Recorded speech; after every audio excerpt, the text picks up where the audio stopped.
Good evening. Welcome to the regularly scheduled meeting of the City of Kettering Planning Commission for November 17th, 2025. I'd like to take this opportunity to thank the Miami Valley Communications Council for televising and taping tonight's meeting for rebroadcast on Spectrum Cable GATV Channel 6, AT&T UVerse Channel 99, and streaming live over the internet at mvcc.video. It will also be recorded and available for later viewing on mvcc.video.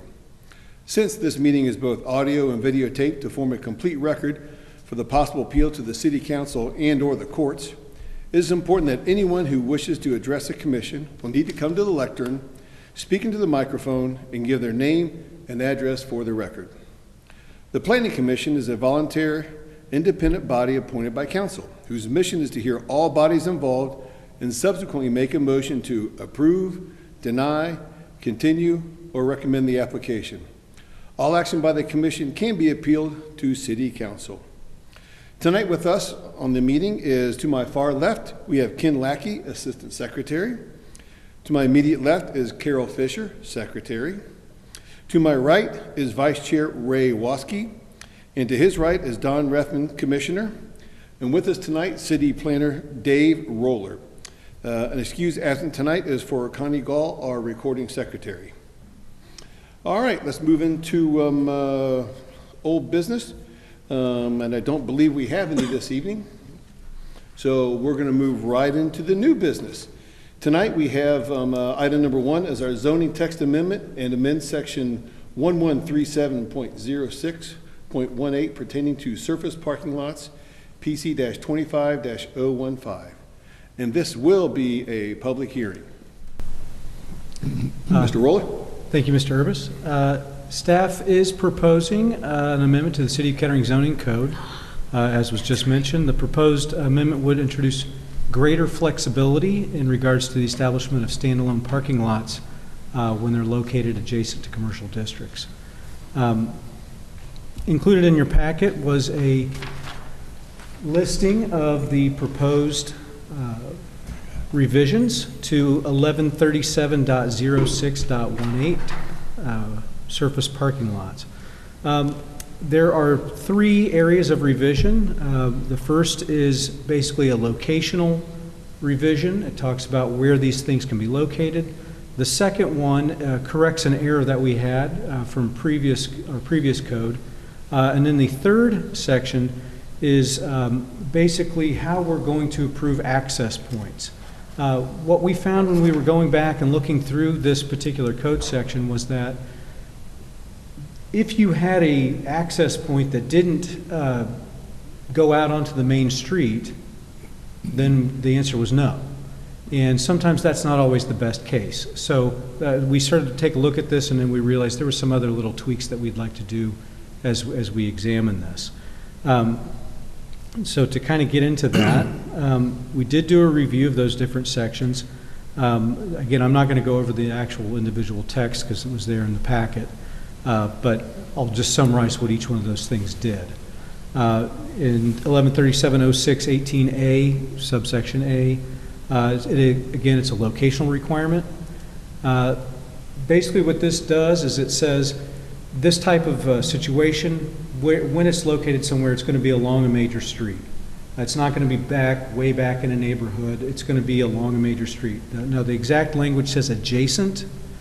That doesn't mean that it's going to be on the street, but it means it's within 200 feet of that major street. Adjacent's different from abutting in our code, so adjacent was used specifically to make sure that it's near the major street, but it doesn't have to be on it. And that is different from the previous code. We have a setback requirement, and the other one, this is a correction. It says that setbacks are by zoning district. We don't regulate them that way. They're actually in a pattern district. So this just changes that term to make sure that it's actually doing the correct set of regulations. And that was for 1137.06.18a subsection C. Then we get to subsection D, and that is the access requirements. Current standard restricts access to major streets only. So basically, you build a parking lot, but you got to make it out to a major street. And that's not always the best way to do it. Sometimes we want to direct people actually to a side street, to an intersection. We want to restrict the number of access points along a major street, say Wilmington Pike.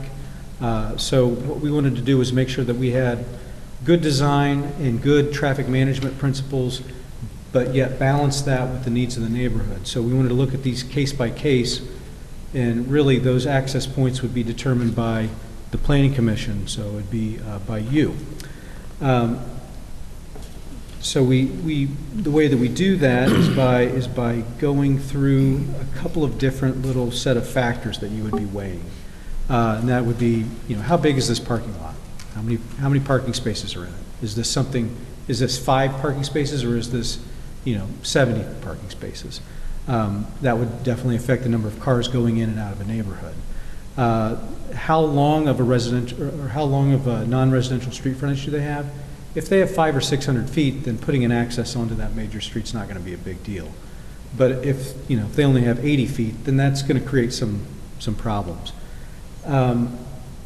The proximity to intersections and other access points, I think that's kind of self-explanatory. How many others do you have? Where are they lining up with everybody else? Location of nearby uses in relation to the access. That would be, if you're going to put an access point out and it's going to face into somebody's living room, that's a problem. But if you're going to be across the street from another business, then that's not going to be a big deal. So we want to make sure that we're being sensitive as to where those are placed. The anticipated length of customer visits. If you have a retail business, that's a lot of turnover. If you have an office district, that's not a lot of turnover. So those types of things would factor into where that access point gets placed. And then also we have the potential to create traffic through adjacent neighborhoods. Is this likely to become a cut-through? Are we creating something that's going to be used because it's easier to get to the next intersection, or easier to turn around and make a left turn by cutting through the neighborhood than it is to just go out to the intersection and make a regular movement? And then finally, the recommendation of the city engineer. They have a lot of experience with traffic access, traffic planning, as well as good design and safety criteria, so we want to make sure we get their input. Do you have any questions on those different revisions? I don't. Any questions from the commission? No. No? So it sounds like you're kind of taking an approach of more housekeeping, some common sense, some flexibility approach on that. Has there been any recent cases that come to mind here that would have been impacted by these changes? Yes, and that's a very good question. There was a recent proposal for the Blueberry Cafe. They did not want to take access onto the major street, onto Dorothy. We wanted them to use an alley. However, that alley is one way, so they didn't feel like they didn't want to widen the alley there. They wanted to be able to take access out onto Glenmore, to just be able to go through and then use the intersection with Glenmore and Dorothy. Our code prohibited that. It was just a no. Okay. They had some concerns about safety, about being able to make left turns onto South Dixie. They had a person leave that business, try to do a U-turn. They got in a pretty bad accident doing that. Whether or not that's an actual safety concern is another matter, but they didn't like that. They didn't think that was a good plan for them, so they wanted to explore other options.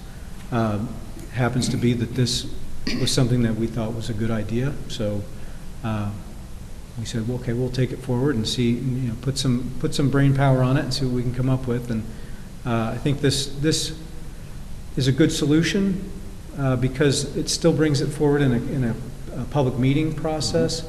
If the neighbors come forward and they have a real issue with where an access point would be located, it's entirely up to you. So these are factors to weigh, but the decision is yours to make. So you can, consider all the different inputs and make the best decision. All right. Thank you for that answer. Any other questions? Comfortable where we're at? Okay. Thank you, Mr. Roller.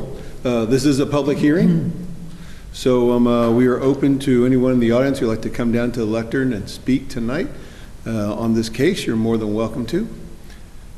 Seeing that there is none, we will need to make a motion to close the public hearing. Do I hear a motion? So moved. Do I hear a second? Second. Mr. Roller, if you would call the roll, please.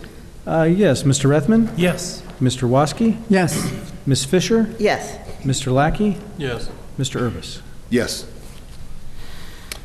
All right, with that, I believe we move into a staff recommendation, Mr. Roller. Thank you. Staff is recommending approval of a recommendation to be forwarded to City Council for their review. All right, thank you on that. Any commission comments on the staff recommendation? All right, then I would guess I'd move to, do we have a motion on this case that I'd like to bring to the table? I do. Mr. Waske? I have a motion,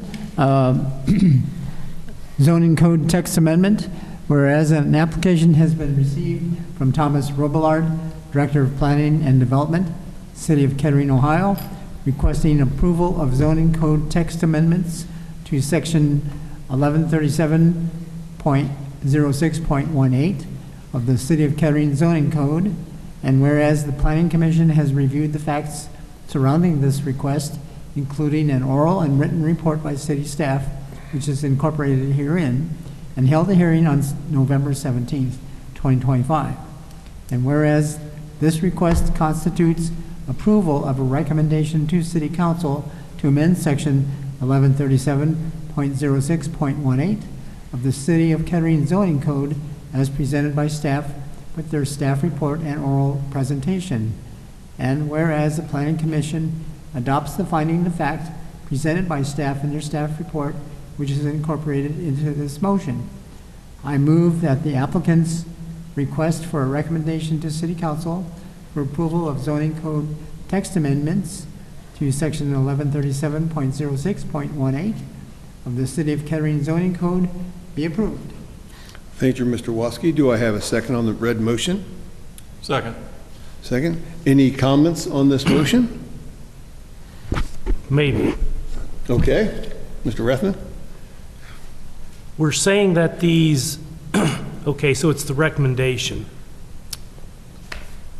I'm good now. Yeah, it was in the I move things. I had glossed over the fact that we did say recommendation first. I just saw on the end it said approve, so it's the recommendation being approved. Okay. So I'm good. Good. All right. Anyone else on the commission? If not, Mr. Roller, if you would call the roll on the motion? Yes, sir. Mr. Waske, Yes. Mr. Lackey, Yes. Ms. Fisher, Yes. Mr. Rethman, Yes. Mr. Urbis. Yes. Motion so moved. Thank you on that. All right. Moving on into new business audience participation.